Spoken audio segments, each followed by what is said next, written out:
बात है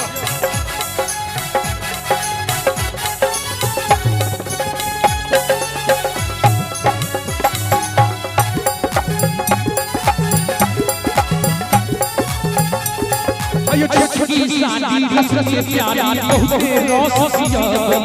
बरकी अपना नाचर लोगे खुद पर बहरैया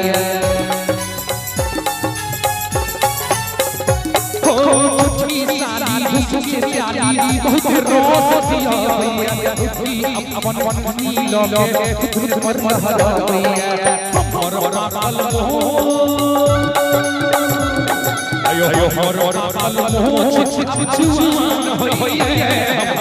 sasu de bare hoye हमरा sasu de bare मान होye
Sa sa